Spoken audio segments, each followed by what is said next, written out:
Hey everybody, it's Jessica DeMassa with What's the Future of Health? I am talking to the who's who of health technology and healthcare innovation. And today we are talking to Alyson Watson. She is the founder and CEO of Modern Health, which is a digital mental health company. But you've got to listen to this because they have just closed a $74 million D round.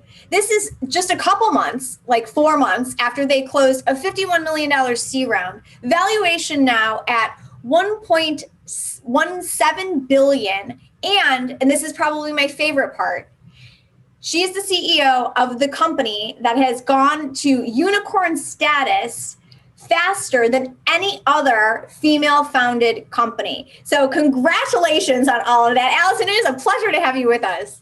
Thank you so much. Super excited to be here. And yeah, thanks everyone for joining. I'm Alyson Watson, founder and CEO of Modern Health. And yeah, Jessica, super excited to be here today. Thanks for all the kind words. We're excited. Oh, wait, we are going to unpack all of this because anybody who watches me knows I am very passionate about digital mental health in this space and all of the good that I think technology can do to help provide care broadly. So let's jump right in. I want to hear about how you guys are different. This space is so crowded and now it's just so well funded. I mean, we just walked through all the numbers that you've got and it's like, you're not alone. I mean, Lyra with their 475 million, valued at 2.5 billion. You've got Ginger, they've got over $120 million in funding. Talkspace is going to go public here via a SPAC. So what sets Modern Health apart from this pack of well-funded digital mental health companies? Well, I actually think what's interesting is that we are the newest company. Those companies have been around for some time, but I actually think that is to our advantage. So my background's in the healthcare and benefits space, and the inspiration and really what caused the light bulb to go off for me to start Modern Health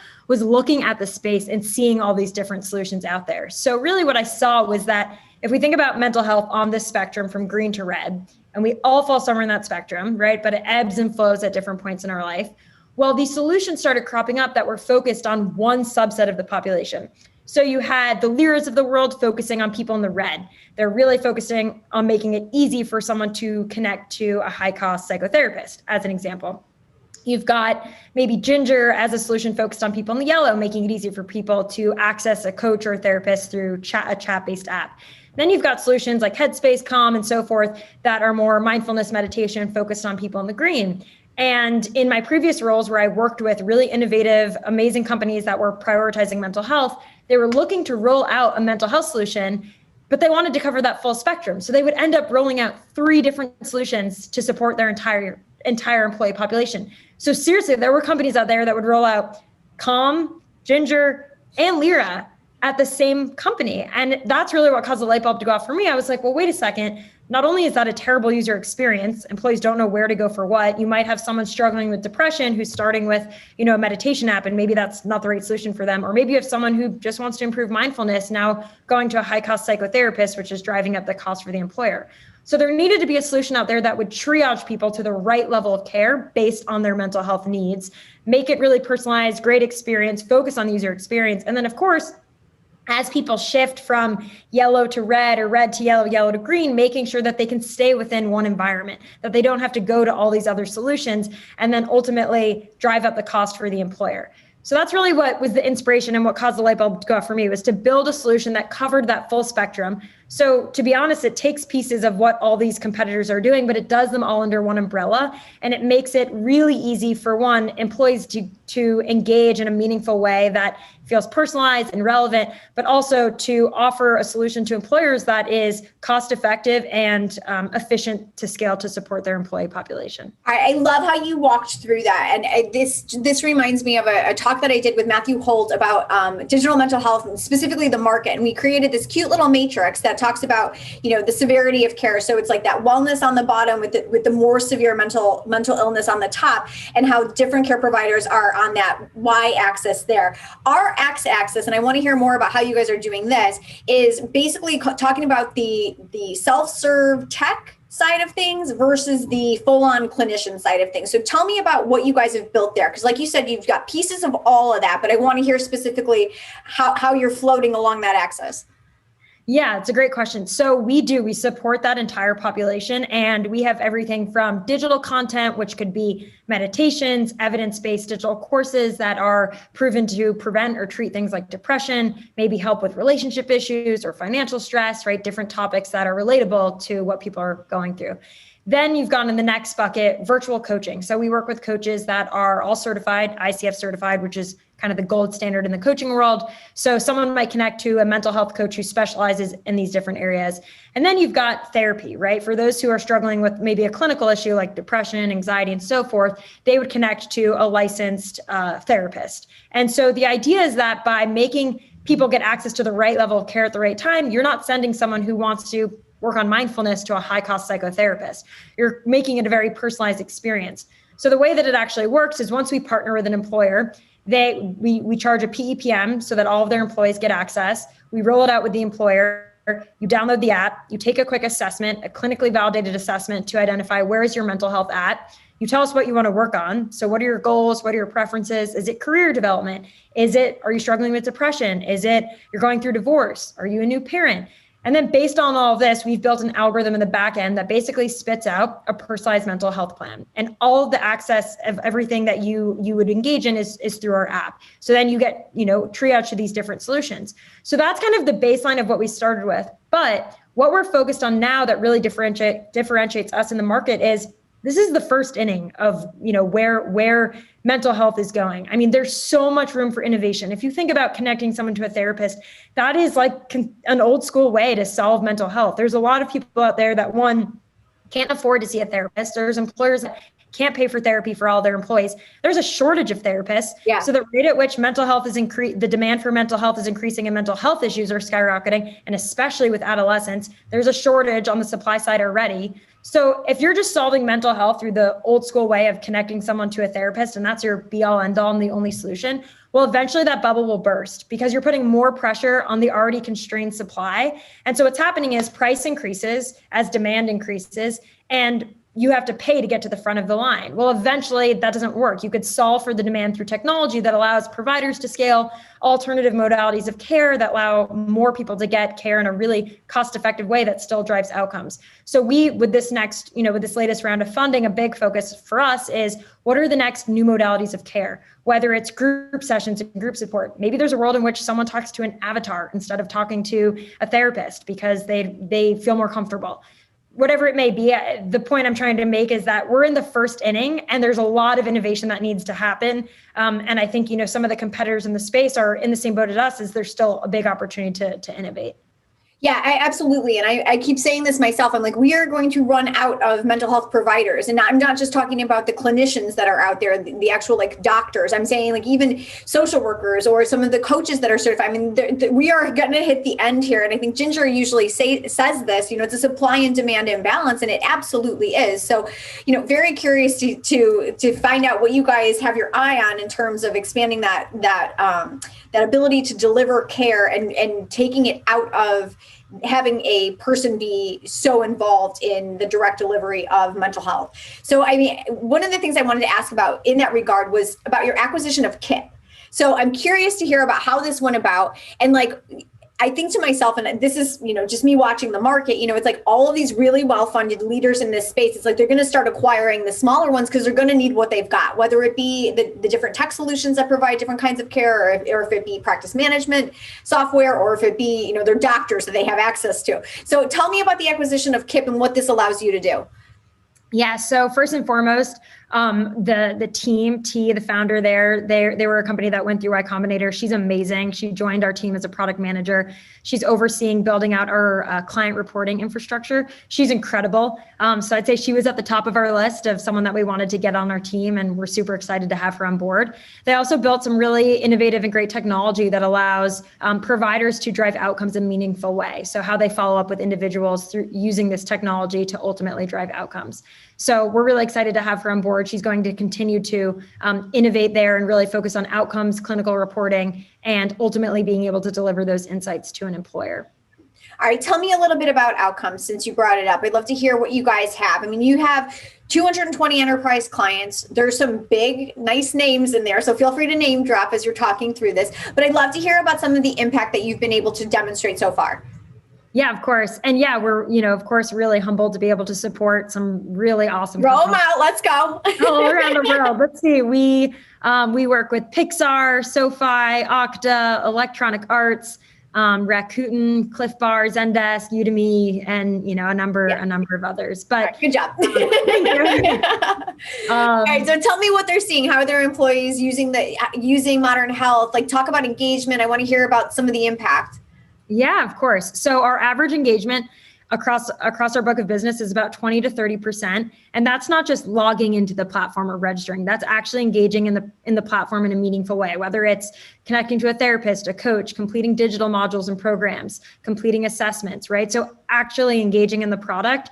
And I'll be honest with you, the bar is abysmally low in this space. Like EAP's average utilization is 1% or less. Even our competitors see around 8 to 10%. So I think when we think about how can we ultimately drive outcomes in a meaningful way and really focus on, clinical validation of the product, well, the first thing that we need to focus on is driving engagement. Would you rather have a solution where 5% engages and you have outcomes for that 5%, or 50% engages and you're seeing that it's really meaningful and driving value for them, of course, because they're engaging, and you're ultimately able to get outcomes? So I think the approach we've taken is let's create the best user experience out there. It's actually kind of crazy to think about. Some of our competitors don't even have a native mobile app. So we really focused on building a consumer-like experience. And that's one of the reasons we hired Janen, our chief product officer, who headed up product at BuzzFeed and before that at Twitter, to lead our product development, really to build that consumer-like app that is highly engaging and motivates people to want to take a more proactive approach to their mental health. So I'd say that's the biggest focus for us, then ultimately leveraging that to show insights on how we are driving outcomes. One of the areas where we're really focused from an outcomes perspective is around coaching. So if you think about someone struggling with, let's say, clinically relevant depressive-like symptoms, you would typically send them to a high-cost psychotherapist. That's expensive, potentially inefficient, right, for the number of reasons we've discussed. So what are other modalities that you can help treat those depressive-like symptoms in a clinically validated way that drives outcomes, but doesn't require a high-cost psychotherapist? So we've rolled out mental health coaching, and we started to test this, right? For someone who you would typically send to a therapist, let's send them to a highly trained mental health coach. We've actually seen that about 50% of members who start coaching sessions with depressive-like symptoms experience clinical recovery after 4 sessions. Now, 4 coaching sessions after 4 sessions. Yes. Right? Okay. Yep, exactly. So that means that we can now start to go have mental health coaching go up that spectrum of support, right? They focus on the yellow, but now they can start to focus on some of the red as well, which allows the network to scale in a really meaningful way. So I think what that tells us is it kind of boils down to the question of what can you build that is as good or better than therapy at treating depressive-like symptoms at lower cost? Right? That's ultimately like the multi-billion-dollar question. It's the $1.17 billion. Yeah, exactly. And we're already seeing that it can be done. And again, we're at the first inning and we're already seeing these outcomes. So it's pretty incredible to think where we can go from there. And the idea then ultimately is reserve those who have a clinical need who really can benefit from what that therapist specializes in. Reserve therapists for that subset of the population. Don't clog up the shortage on the supply side with people who could potentially be treated through, mental health coaches or digital or these other modalities or group sessions or what have you. I think it's a similar model to primary care, right? We're seeing more NPs working with primary care physicians and using that as a way to scale PCPs because there's a shortage of them. So I think we're taking a similar approach and already starting to see outcomes there. I want to go back for a second and just kind of pick your brain on the engagement issue, like in the first place. And you had said, engagement, broadly across even your competitors, it's not where it could be or should be, right? Or where you want it to be. So what do you think is behind that? And I'm curious, is it as much still of a stigma problem, you think? Or has it evolved into something else where it is more of a user experience issue, or it's like, things are not as convenient, or it's very frictionful, or people are not sure if it's going to be paid for? Like when you think about that, when you guys are tackling that over there at Modern Health, like what is the problem that you're trying to solve in terms of engagement, or like the couple of things that you are really focusing on as factors to eliminate? I do think it's both. So one is certainly around stigma. Rolling out a mental health solution to employees that says, hey, this is a mental health solution for those struggling with a clinical need like depression. Well, one, there's a lot of people out there who are struggling with depression who maybe don't identify with that, or they don't know that they're struggling with depression. They're not sure what to call it. So they're like, well, this might not be relevant for me. And then there's the rest of the population. So about 20% of the population has a clinical mental health issue, but the rest of the population that's subclinical might say, well, this isn't relevant for me. Yeah. Well, then how do we get the rest of the population to proactively engage in their mental health? Just the same we know it's important to, brush our teeth before we have 5 root canals. It's important to proactively engage in our mental health before we get into a crisis mode or before some event happens that we need to then get support through. So I think our whole idea, our whole thesis is how do we proactively get people to engage, get that 20% to engage that is struggling with the clinical issue, but also get everyone else to proactively engage. So the first way to do that is to remove the stigma associated with mental health. Make mental health relatable. Mental health doesn't just mean depression and anxiety. It can also mean being a new parent. It can mean being a parent home right now with kids without childcare. It can mean going through divorce. It can mean financial stress. It can mean starting a new job, being a new manager. It can mean, living alone in San Francisco during a pandemic. No social system. Yeah, exactly. All of the above, right? So I think what we've done, and I'm really proud of the team has really done successfully, is making mental health more relatable. It's about these things that happen in our lives that can put us at higher risk for things like depression and anxiety. But then how can we proactively engage when that thing does come up? How do we feel like we're connected, have an outlet, can be grounded and build resilience, have the tools that we need to build resilience to work through these things that happen in our lives? And so that's been a big focus for us, is really destigmatizing it. And then the next big part is the user experience. Okay, I want to talk about destigmatizing for a second, just because this reminded me of an article that I read while I was doing research on you that CNBC put out about how you yourself were encouraging your own company, people in your own company, to take care of their mental health during this pandemic, because you yourself were a little bit like anxious and freaking out about stuff. So I love that you're talking the talk and walking the walk. But say more about this whole ethos behind pushing. And I think that this is something we can all take to heart. So maybe if you have any tips on how to do this in healthcare. We are great at giving healthcare advice, but we often do not take it as well. So I mean, talk a little bit about that, about about the priority for you in terms of making sure that your employees knew that it was okay to, take care of their mental health in the middle of working on developing the mental health solution that your company is offering. Yeah, it's a great question. It is somewhat of a dichotomy to be a hyper growth company that is expected to grow and achieve really lofty goals in a compressed timeline while also taking care of our own mental health and prevent burnout. And to be totally honest with you, when the pandemic hit and we started to see demand accelerate, I kind of had this rallying with the team, which was, this is our moment. This is our moment to help, the lives of hundreds of thousands of people, millions of people around the world. We must come together and this is our time to shine. Let's do it for everyone else. Let's be there for everyone else and work really hard for everyone else. We're so lucky that we have this opportunity, and that, we are a company that's thriving and that's not going through layoffs and that has an opportunity to change people's lives during a time when they need it the most.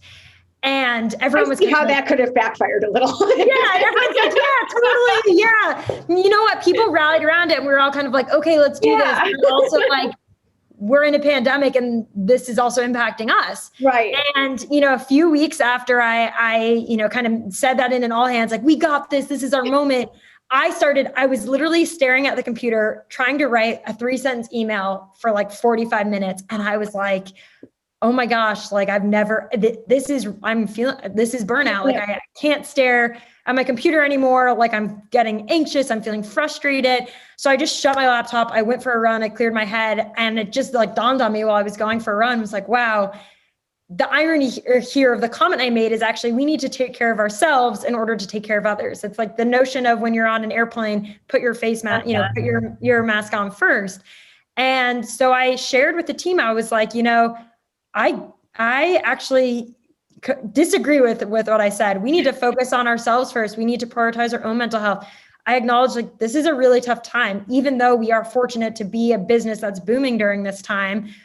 It's really hard, and we should acknowledge that, and we should make sure that we take care of ourselves, because we're not going to be able to be successful longer term without doing that. And so we basically said, what can we do to support you guys? We increased our mental health stipend. We offered a childcare stipend for parents. We encouraged mental health days. I'm very vocal about seeing an executive coach, a therapist, a couples therapist. It is hard, and everyone has their own unique perspective to the challenges they go through, but everyone struggles. And I think that's the reality of the world that we live in today, and just acknowledging that and being vulnerable as a leader, that it's okay. And what can we do to support you so that you can feel like you can show up and be your best self? And when you can't show up to be your best self at work, that's okay as well. And you can get the support that you need and know that we're here for you. But I think I love the practice what you preach on that. I love it. It's a little bit of like, we're a case study of ourselves, but I think, as a company where there's a lot of pressure when you're raising, large amounts of capital to grow really fast, to reach these lofty goals, like, look, we are a venture-backed business and we are expected to, be profitable someday and continue to grow at these incredible rates. There's no way to do that without a lot of hard work. Our team has worked incredibly hard to make that happen. I won't take any credit for that. Like, it is the team. They've worked very hard.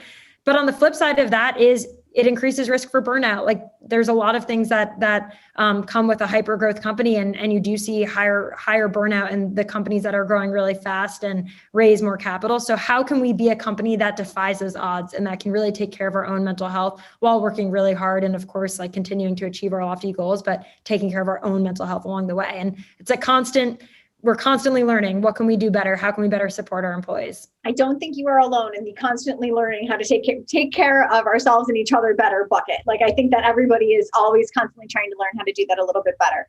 So, all right, tell us what's next then. You guys, I get you on the day that you announce the close of this Series D funding.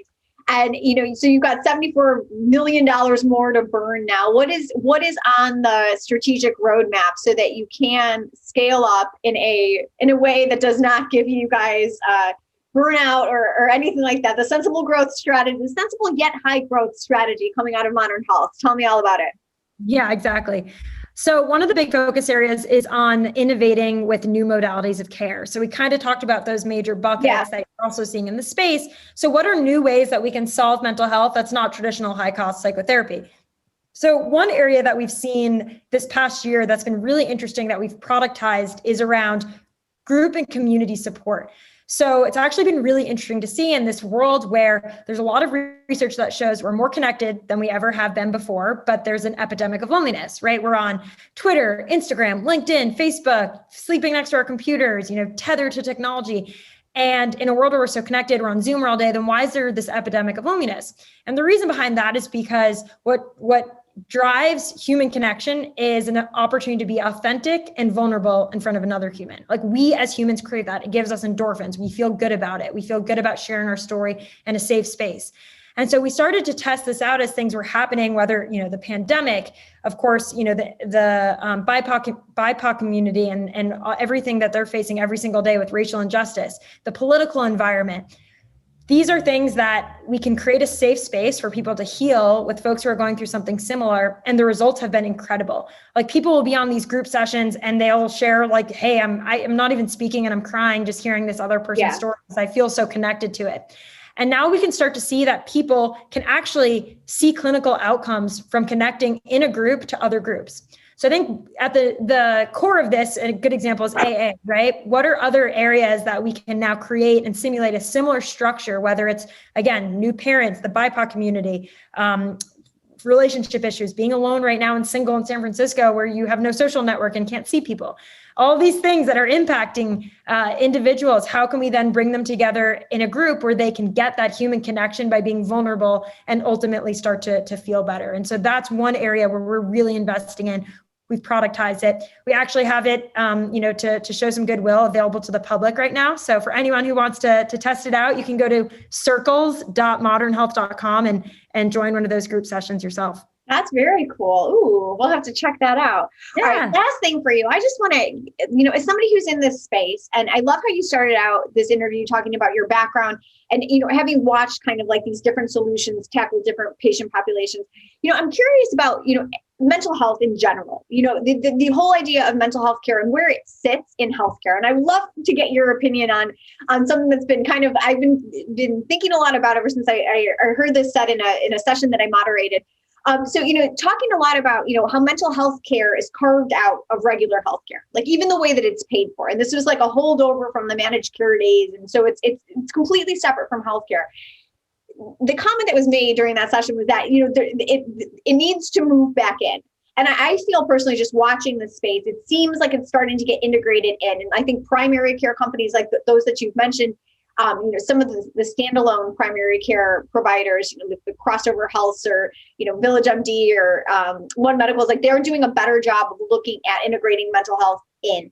Do you think that we're headed in this direction where the two become one again, where we're more of a holistic healthcare approach as opposed to this is mental health and then this is physical health? What comes first? I mean, what are your thoughts on that? Where do you see the market headed as far as that's concerned? Well, I think what we're seeing firsthand is that mental health has become the fourth pillar of benefits for all employers. So you've got medical, dental, vision, and now mental health is separate. Okay. Fourth pillar. It's become separate. I do think maybe down the line, there is a world where it really starts to integrate with the medical plan, because we do know that mental health impacts comorbidities, right? It's closely linked and tied to most comorbidities. Yeah. The challenge with mental health, which is why I say, and I hope this changes in our lifetime, we are at the first inning. And one of the challenges and the reason we're at the first inning is because we can't just cut open our brains and look inside.